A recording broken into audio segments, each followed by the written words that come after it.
বগুড়ার ঐতিহ্যবাহী দই তো আছেই, কিন্তু এই অঞ্চলের আলুঘাটির জনপ্রিয়তাও কম নয়। প্রতি শুক্রবার ভোর থেকেই রান্নার ব্যস্ততা শুরু হয় এই হোটেলের বাবুর্চিদের। কেননা দুপুর হলেই কয়েক হাজার মানুষ আসবেন বগুড়ার ঐতিহ্যবাহী মাংস আলুঘাটির স্বাদ নিতে।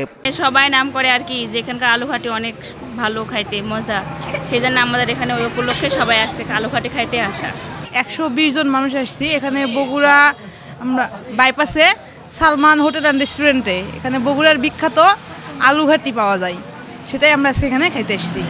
বগুড়ার আলুঘাটির সুনাম রয়েছে সারা দেশেই। বিয়ে, আকিকা, মজলিস, জলসা, জনসভা কিংবা হালখাতার আয়োজনে এই খাবার রান্না হয়ে থাকে। মূল কথা হলো বেশি মানুষের খাওয়া দাওয়া মানেই বগুড়ার আলুঘাটি থাকবেই।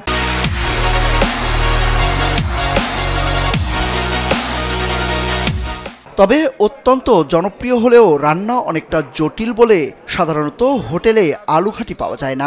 অর্থাৎ আলুঘাটির স্বাদ নিতে হলে ভোজন রসিকদের অপেক্ষা করতে হতো যে কোনো সামাজিক অনুষ্ঠানের জন্য।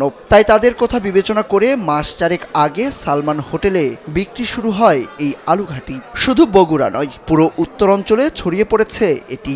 এমনকি দেশের বিভিন্ন প্রান্ত থেকে বেড়াতে আসা মানুষরাও আলুঘাটি খাওয়ার ইচ্ছা পোষণ করেন। এখানে আমি আলুঘাটি নিতে আসছি প্যাকেজ, এদের আলুঘাটি খুব সুস্বাদু হয়। আমি এর আগেও নিছি, তো আজকে আবার আসলাম। বগুড়ার আলুঘাটিটা আমাদের তো ফেমাস একদম একটা আলুঘাটি, তো সেটা স্বাদ নেওয়ার জন্য এই সালমান হোটেলে আজকে আমরা আসলাম। বগুড়ার আলুঘাটির আলাদা একটা স্বাদ আছে। এটি রান্নায় তাই ব্যবহার করা হয় নানা রকমের মশলা। বড় বড় পাত্রে আস্ত জিরা, তেজপাতা, ফোড়ন ও শুকনা মরিচ তেল দিয়ে ভেজে নেন অভিজ্ঞ বাবুর্চিরা। এরপর একে একে আদা বাটা, রসুন বাটা, হলুদ ও মরিচের গুঁড়া এবং স্বাদমতো লবণ সহ 18 রকমের মশলা দিয়ে আলু আর মাংস জাল করেন তারা। মাংস আলু কষানো হয়ে গেলে ঘাটির জন্য পানি দিয়ে বারবার নাড়তে হয়। তরকারি ঘন হয়ে আসার পর চুলা থেকে নামানো হয় মজাদার আলু ঘাটি। মজাদার এই আলুঘাটির স্বাদের কথা সামাজিক যোগাযোগ মাধ্যম থেকে এরই মধ্যে জেনে গেছেন অনেকেই। তাই দুপুরের পর খাবার বিক্রি শুরু হওয়ার কথা থাকলেও বেলা 11টার পর থেকেই আসতে থাকেন ভোজন রসিকরা। কাউন্টার থেকে মাত্র 120 টাকা দিয়ে নিতে হয় টোকেন। প্রতিটি বাটিতে কমপক্ষে 3 পিস মাংস থাকে। এর সঙ্গে আনলিমিটেড ঘাটি এবং পেট ভর্তি সাদা ভাত সম্পূর্ণ ফ্রি। তাই অনেকে বারবার খেতে আসেন এখানে। আজকে ফার্স্ট আসছি, আমি চেক করব দেখি কেমন হয়, আশা করি ভালো হবে। আর যদি ভালো হয় তো ইনশাআল্লাহ আমার ফ্রেন্ড সার্কেল আলাদা সাইডে যারা আছে তাদেরকেও বলবো এখানে আসতে। এটি হচ্ছে বগুড়ার একটি ঐতিহ্যবাহী খাবার এবং আমি ব্যক্তিগতভাবে কখনো এটি খাইনি, আমার এটি প্রথম আসা।